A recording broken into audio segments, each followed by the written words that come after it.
নিশা গোলাঘাটৰ শ্বহীদ কুশলকোঁৱৰ অসামৰিক চিকিৎসালয়ত অব্যাহত আছে চোৰৰ সন্ত্ৰাস।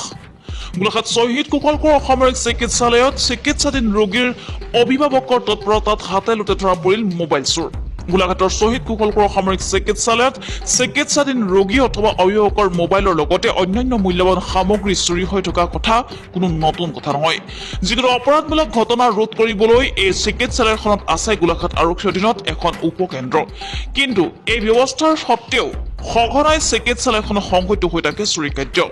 গোলাঘাট শ্বহীদ কুশলকোঁৱৰ অসামৰিক চিকিৎসালয়ত চিকিৎসাধীন এগৰাকী মহিলাৰ অভিভাৱক মীনা ঘাটৰ নামৰ মহিলাৰ মোবাইল ফোন চুৰি কৰাৰ চেষ্টা চলোৱাতে হাতে লোটে ধৰা পেলাবলৈ সক্ষম হয় আৰু চাহিল আহমেদ নামৰ অভিযুক্ত চোৰক পাছতে চোৰটোক ধৰি গোটাই মাইখিনি হৈ আছিলে। তাৰপৰা এই বাইদেউগৰাকী ক'লে মই আজি অকলে আছোঁ, ভাত লগতে খাম বুলি। তাৰপিছত আৰু মই মাইখিনি হৈ আছোঁ, মই মোবাইলটো এইখিনি থৈছোঁ বুলি ক'লোঁ আৰু বাইদেউগৰাকীক মাতিবলৈ গ'লোঁ। তাৰপৰা বাইদেউগৰাকীক মাতি 2 মিনিটমান হৈছেহে, সেইখিনিৰ পৰা আহিলোঁ। তাৰপিছত হয়তো বিচনাৰ বাইদেউগৰাকী কৈছে নিলে নিলে নিলে নিলে বুলি কৈছে। মই কৈছোঁ অ' বাইদেউ কি নিলে? মোবাইল নিলে আকৌ। তাৰপৰা মই এইখিনি আহি কৈছোঁ অ' মা আমাৰ মোবাইলটো কি হ'ল বুলি ইফালে চাইছোঁ নাই। তাৰপিছত মই অকণমান আগবাঢ়ি গ'লোঁ। তাৰপিছত মোবাইলটো মই হেৰিটো চাইছোঁ, চামৰাটো চাইছোঁ, অ' এইটো দেখোন মোৰেই মোবাইল। তাৰপিছত আৰু মোবাইলটো এইখিনিৰ পৰা মই ধৰি ল'লোঁ। তাক ধৰিলে তাৰপিছত মই মোবাইলটো ল'লোঁ। এক চাপ পাইছে আৰু মোবাইল চোৰেতো পাবই ন, তেনেকৈ চুৰ কৰিছে যেতিয়া। ইয়াততো দীৰ্ঘদিনৰ পৰা বহুতো চুৰ হৈ আছে, কি ক'ব আপুনি? সেইটো অলপ সতৰ্ক হ'ব লাগিব আৰু। হয়, সতৰ্ক হ'ব লাগিব। কোনখন হস্পিটেল এখন? এইটো গোলাঘাট কুশলকোঁৱৰ। কিমান ডাঙৰ ল'ৰা এইটো চুৰ হয়?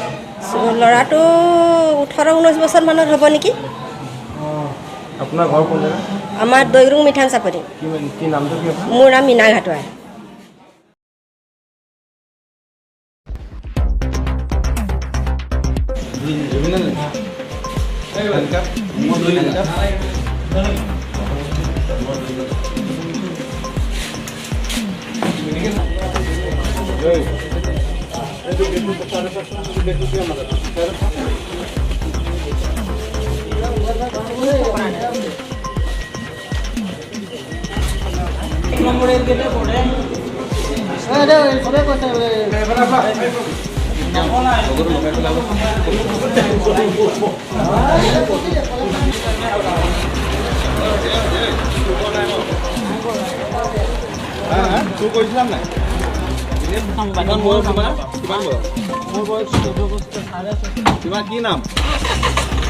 কি নাম?